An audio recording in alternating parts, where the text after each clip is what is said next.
I'd lived in Meadowbrook Estates for 3 years, and for the most part, it was a peaceful suburban neighborhood. Tree-lined streets, well-maintained homes, and neighbors who mostly kept to themselves. The HOA was strict, sure, but I'd always followed the rules without issue.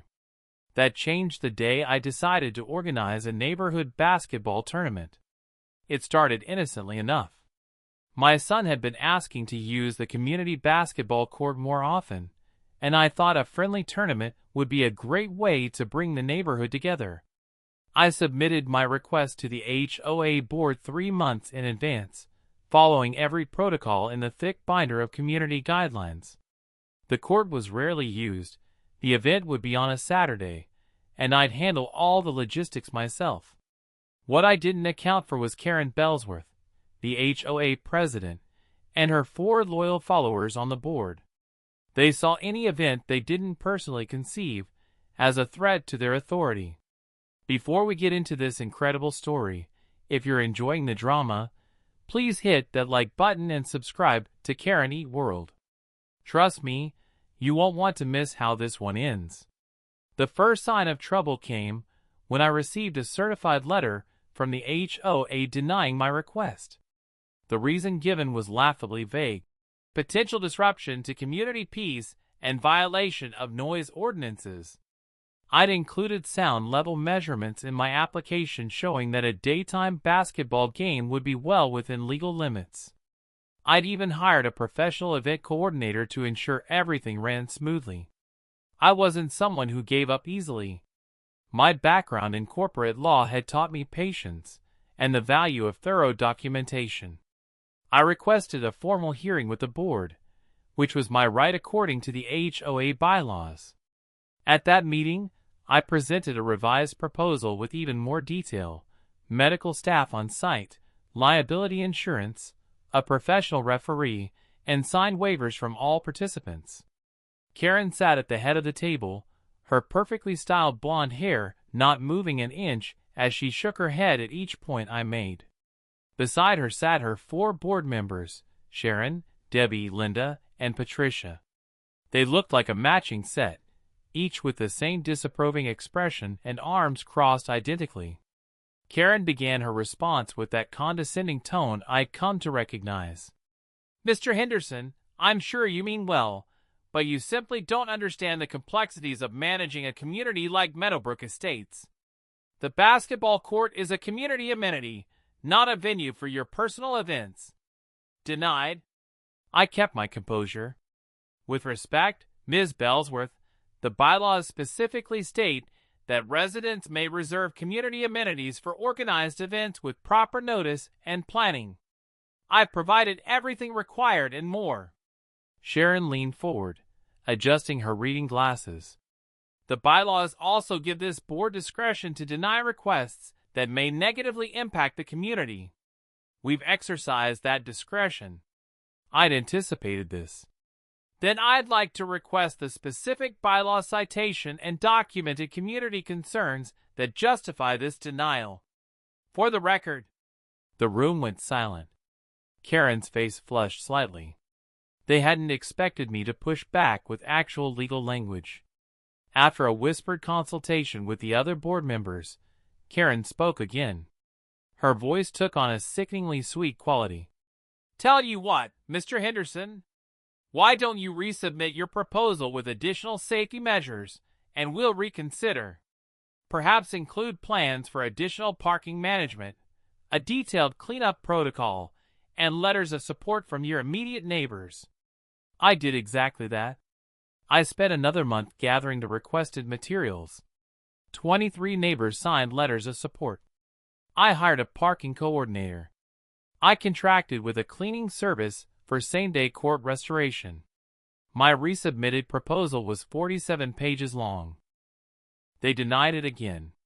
This time, the reason was insufficient insurance coverage, despite my policy being well above the community's requirements.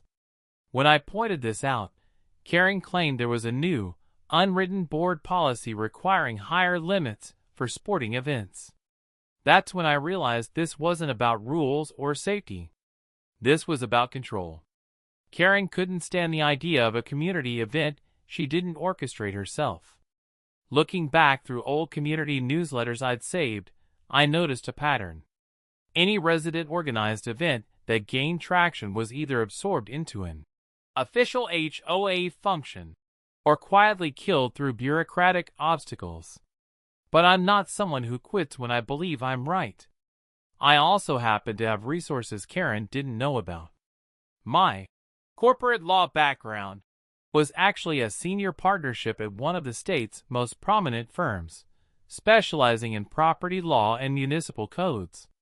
I'd taken an early semi-retirement to spend more time with my family, but I still maintained my license and connections. I filed a formal complaint with the county, citing the HOA's violation of their own bylaws and discriminatory event approval practices. I also quietly began researching every community event the HOA had approved in the past 5 years. The pattern was damning. Any event proposed by Karen or her board members sailed through. Any event proposed by regular residents faced denial or impossible conditions. Then came Karen's big mistake.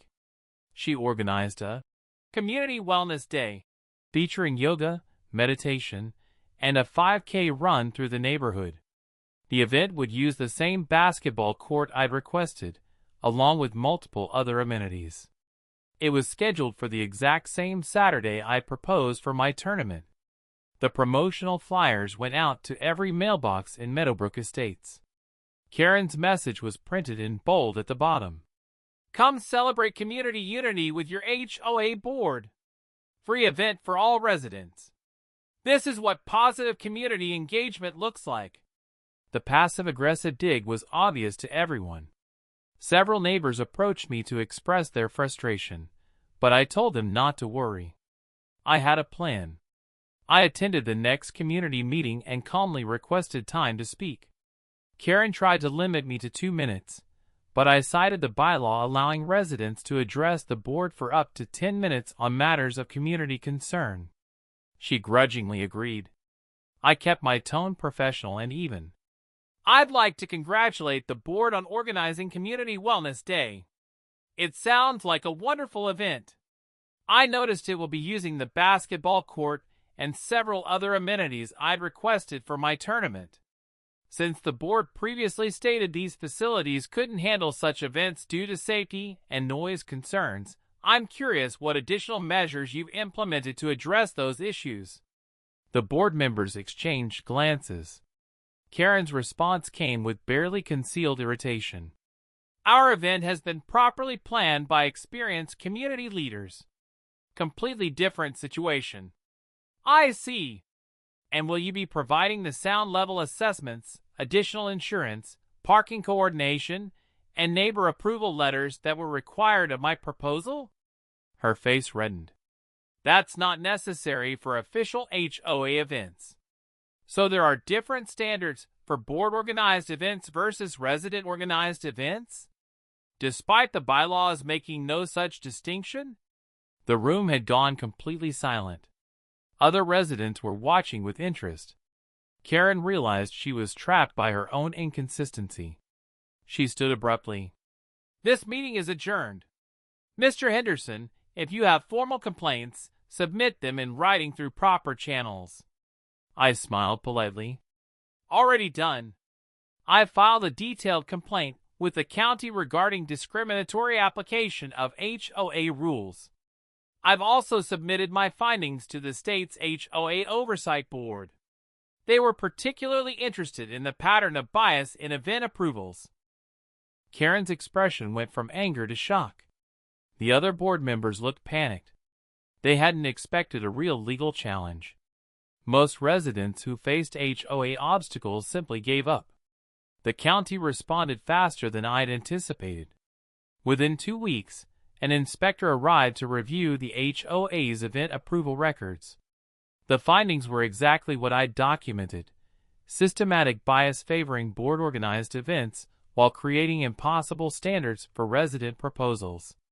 The county issued a formal notice.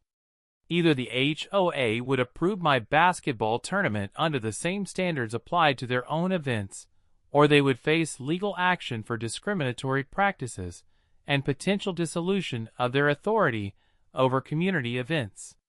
Karen was furious. She called an emergency board meeting, which I attended along with about 30 other curious residents. Her voice shook with barely controlled rage.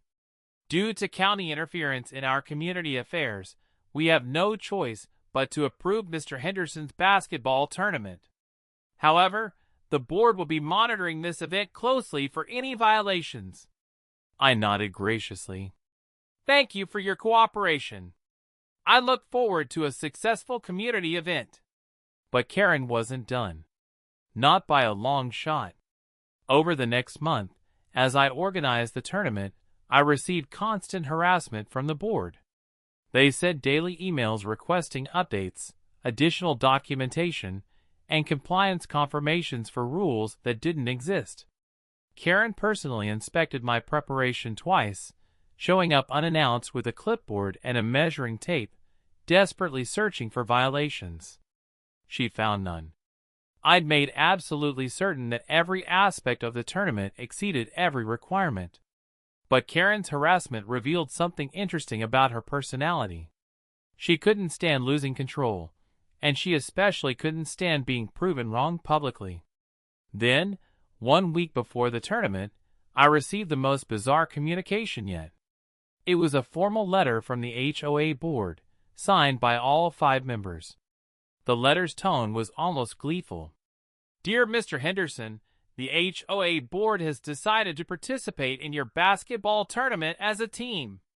As community leaders, we believe it's important to show our support for resident initiatives. We have registered as the Meadowbrook Board All-Stars and look forward to competing.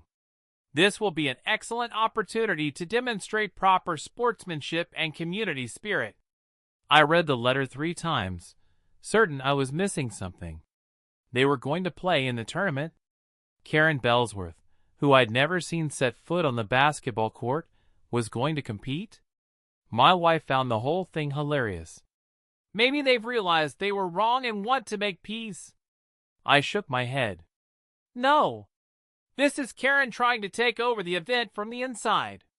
She couldn't stop the tournament, so now she's going to be in it, probably planning to turn it into some board-sponsored spectacle. I wasn't wrong. Over the next week, the 5 board members made a show of preparing for the tournament. Karen posted photos on the community social media page of the board members in matching custom jerseys emblazoned with HOA All-Stars on the front and their names on the back. They had professional photography done. They even issued a press release to the local newspaper about community leaders showing unity through sport.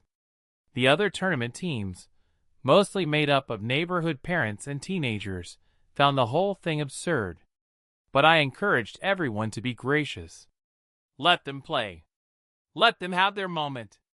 This tournament is about bringing the community together. What I didn't tell anyone was that I'd been doing some additional research in my spare time.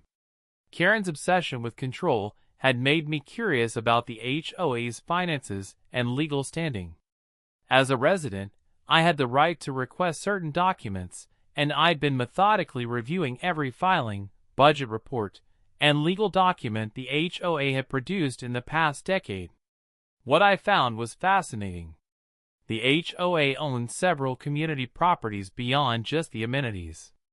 There were small parcels of land throughout the neighborhood, designated as community green spaces, but largely unused. More interestingly, there were several properties held in trust by the HOA that most residents didn't even know about, remnants from the original development of Meadowbrook Estates. One property in particular caught my attention. It was a narrow strip of land, about 15 feet wide and 200 feet long, that ran along the back border of several properties, including Karen's. According to the plat maps, this strip provided utility access and was technically classified as a private road under the HOA's jurisdiction. But it had never been developed or maintained. It was just overgrown brush that everyone assumed was part of the adjacent yards. Here's where it got interesting. Karen's property, like 3 others, had encroached on this strip decades ago. Her backyard fence, her garden, her elaborate patio with the expensive outdoor kitchen, all of it was built partially on HOA land. The encroachment had happened so long ago, probably before Karen even moved in, that everyone had forgotten the true property boundaries. Normally, this wouldn't matter. Adverse possession laws might have even given her legitimate claim to the land after so many years. But there was a catch. The HOA bylaws had a specific provision about property encroachments on community land. Any resident who encroached on HOA property without explicit written permission could be required to remove the encroachment or pay fair market rent for the use of the land. More importantly, the bylaws gave the HOA board authority to sell and use community properties with a simple majority vote, as long as the sale didn't impact essential community functions. This strip of land certainly qualified as unused. An idea began forming in my mind. It was audacious, probably excessive, but something about the poetic justice appealed to me. Karen had tried to use her authority and the HOA rules to shut down my simple basketball tournament. Maybe it was time someone used those same rules in return. Tournament day arrived with perfect weather. Clear skies, mild temperature, and a genuine sense of community excitement. I'd organized 12 teams, including the HOA All-Stars. We had brackets, a professional referee, a sound system with music, and even a local food truck I'd arranged to donate a percentage of sales to the neighborhood park fund. The basketball court and surrounding area looked fantastic. I'd hired a professional event setup crew who'd installed shaded seating, a proper scorer's table, and decorative banners that gave the whole thing a legitimate tournament feel. Families started arriving early, setting up lawn chairs and coolers. Kids ran around playing, while parents socialized. It was exactly the kind of positive community gathering I'd envisioned. Karen arrived with her board member teammates, and they made quite an entrance. They'd apparently hired a photographer to document their participation. Karen's voice carried across the court as she waved to assembled neighbors. "Hello, everyone! The HOA board is here and ready to show our community spirit. This is what leadership looks like." Several residents exchanged amused glances. Karen's team did their warm-ups in a roped-off area they'd apparently set up themselves, complete with a banner. The whole display was so over the top that it was almost endearing in its absurdity. The tournament began, and I have to admit, the first few games were genuinely fun. The neighborhood teens were enthusiastic, the parent teams were hilariously out of shape but trying hard, and everyone was having a good time. The HOA All-Stars played their first game against a team of high school students and lost spectacularly, 42-18. Karen missed every shot she attempted, and Sharon actually tripped over her own feet twice. But they were undeterred. Karen loudly announced after their loss, "That was just our warm-up game. We'll show our true skills in the next round." They lost their next game too, this time to a team of neighborhood dads who hadn't played basketball since college. The score was less embarrassing, but it was still a clear loss. What made it notable was Karen's increasingly frustrated reactions. She argued with the referee over calls, claimed the other teams were somehow cheating, and generally made a spectacle of herself. By their third game, which was technically for last place in their bracket, Karen's competitive spirit had transformed into something else entirely. She was openly hostile to the opposing team, aggressively physical in her play, and loudly critical of her own teammates when they made mistakes. During a timeout, Karen's voice echoed across the court. "This is unacceptable. We're representing the HOA board. We need to show strength and competence." Debbie looked exhausted. "Karen, it's just a friendly neighborhood tournament." Karen's response was sharp. Nothing is just anything when it represents this board's reputation. They lost that third game too. The HOA All-Stars finished dead last in the tournament standings, having lost every single game by significant margins. But that wasn't the most memorable part of the day. During the final championship game, which featured the high school team against the neighborhood dads in a surprisingly competitive match, Karen did something that would ultimately seal her fate. Frustrated by her team's performance and unable to stand not being the center of attention, she interrupted the game. She marched onto the court, waving her arms. "Excuse me, everyone. I need to make an announcement." The referee stopped play. The players looked confused. I felt a sense of dread about whatever Karen was planning. Karen positioned herself at center court, her voice projecting to the entire gathered crowd. "I want everyone to know that despite our team's performance today, the HOA board has shown true community leadership by participating in this event. Unlike some residents who just organize events for attention, we've demonstrated real commitment by actually competing. This is the kind of hands-on involvement you can expect from your HOA board. In fact, we're so committed to community athletics that we'll be making this basketball court a priority for future board-organized events." The implication was clear.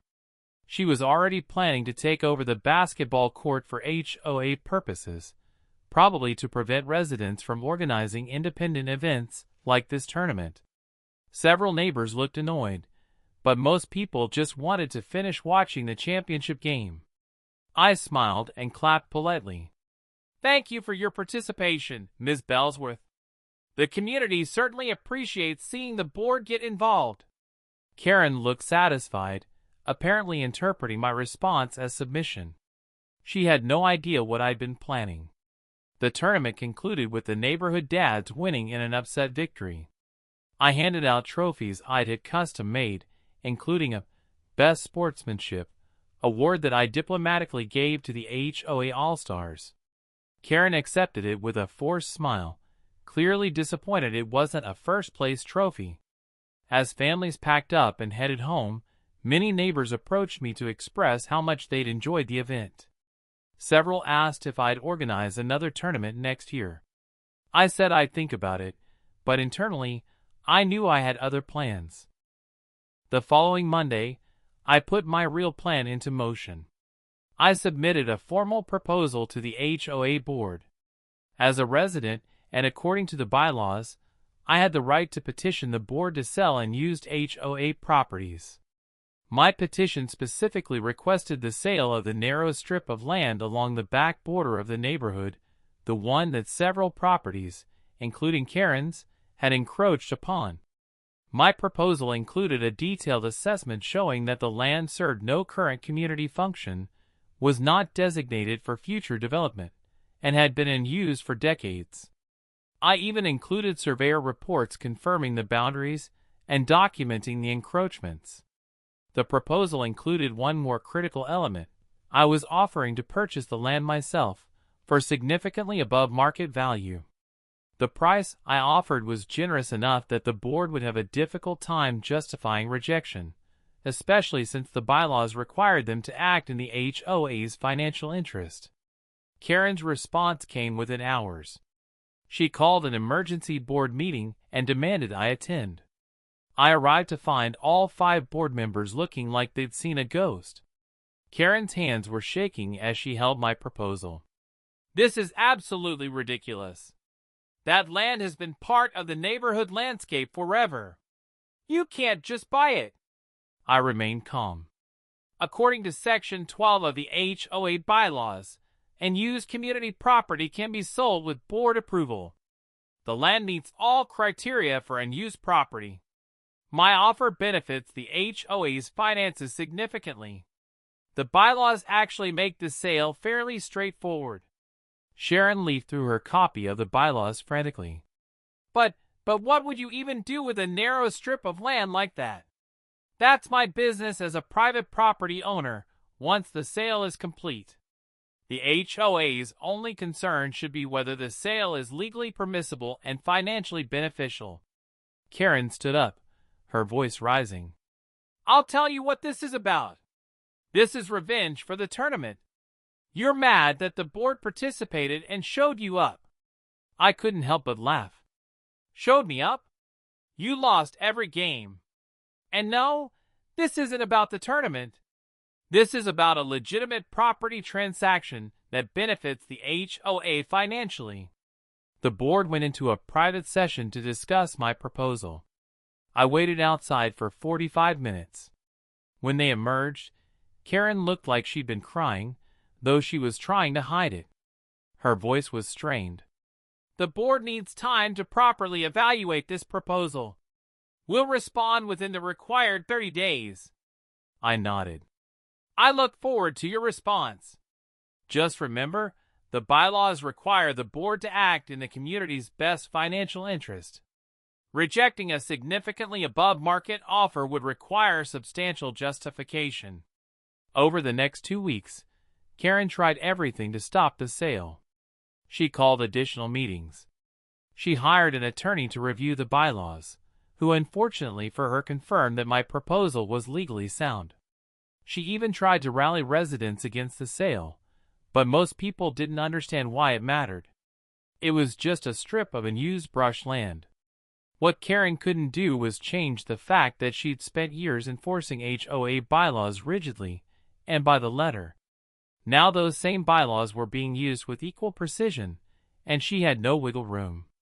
The board's attorney apparently advised them that rejecting my offer could open them to legal liability, especially since I could argue they were acting on personal bias rather than the HOA's interest. With deep reluctance, the board voted 3-2 to approve the sale. Even Sharon and Debbie couldn't justify rejecting it legally, despite Karen's pressure. I closed on the property within a week. I now owned a 15-foot wide strip of land running 200 feet along the back of several properties. And that's when I revealed the final phase of my plan. I sent formal letters to the 4 property owners, who had encroached on what was now my private land. The letters were polite but clear. They had 30 days to remove all structures and landscaping from my property or negotiate an access agreement. For 3 of the neighbors, I offered generous easements at minimal cost. They'd been unaware of the encroachment, and I had no interest in punishing them for something that happened decades ago. But for Karen's property, my letter was different. I noted that her encroachment was substantial, approximately 8 feet of depth across 40 feet of width. Her garden, her patio, her outdoor kitchen, all of it was on my property. I offered her 2 options: remove everything within 30 days, or pay fair market rent for the use of the land. The rent, I calculated, was based on commercial property rates, which was technically appropriate given her elaborate outdoor kitchen setup could be considered a commercial-level improvement. The monthly rent came to about $3,000. Karen showed up at my door that evening, absolutely livid. She was shaking with rage. "You can't do this. That's been my backyard for 15 years. I built that patio before you even moved here." I remained in my doorway, calm and professional. "Unfortunately, prior use doesn't override property ownership. You built on HOA land without permission, and now that land is privately owned.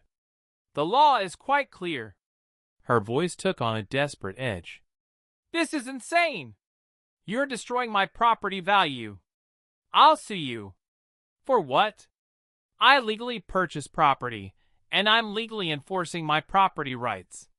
You're welcome to consult an attorney, but I think you'll find that adverse possession claims are extremely difficult when the encroachment was on HOA land, which has different rules than private property disputes."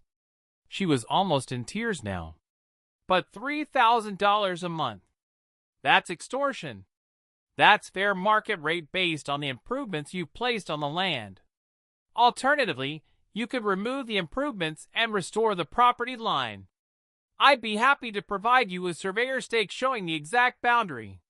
Karen tried to argue, but she knew she was trapped. She'd spent years wielding HOA rules as weapons against residents who didn't comply with her vision. Now someone had used property law and those same HOA bylaws against her, with far more devastating effect. The next day, Karen called another emergency board meeting and tried to get them to reverse the land sale. But it was too late. The deed was recorded, the sale was final, and any attempt to reverse it would expose the board to massive legal liability. Sharon and Debbie, perhaps realizing they'd been complicit in Karen's petty tyranny for too long, refused to support her. Karen's attorney apparently confirmed what I already knew. She had no legal recourse. The property was mine, her structures were on my property, and she either needed to pay rent or remove everything she'd built. She chose to remove it. Over the next 3 weeks, contractors demolished her beautiful patio, removed her outdoor kitchen, and tore out her garden. Her backyard was left as a muddy construction zone, now 8 feet narrower than she'd enjoyed for years. The property value impact was significant, at least $50,000, probably more. But the real punishment wasn't financial. It was psychological. Every single day, Karen would have to look at her diminished backyard and know that she'd brought this on herself. Her obsessive need for control, her abuse of HOA authority, her petty vindictiveness toward a simple basketball tournament, all of it had led directly to this outcome. I saw her one final time, about a week after the demolition was complete.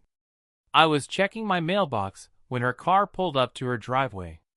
She got out, saw me, and for a moment, we just looked at each other across the street. Her voice was hollow, defeated. "You knew.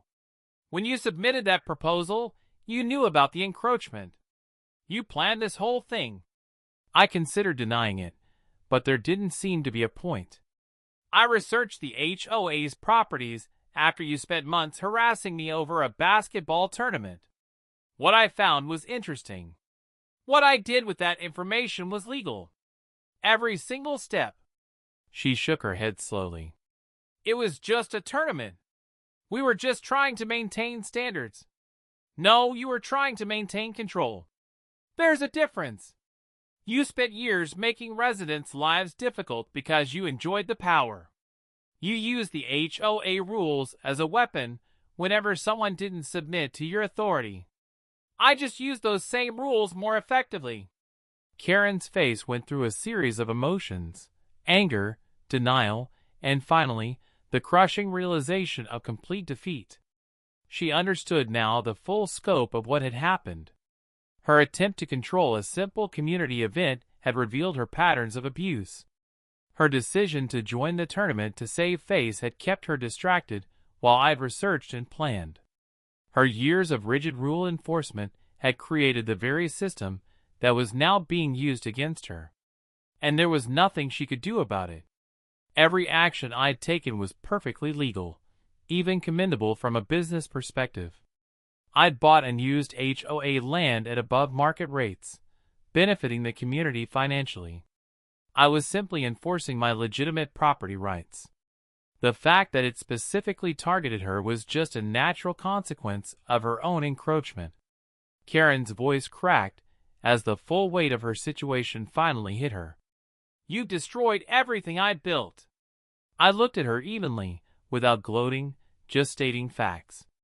"You destroyed what you built yourself, Karen. I just enforced the property lines." Her face went pale as the complete and utter totality of her defeat settled over her. She'd been outmaneuvered using the exact system she'd wielded like a weapon for years, and the beautiful irony of it was written in every devastated line of her expression. If you enjoyed this epic tale of HOA justice, make sure to smash that like button and subscribe to Karen Eat World for more stories of entitled people getting exactly what they deserve.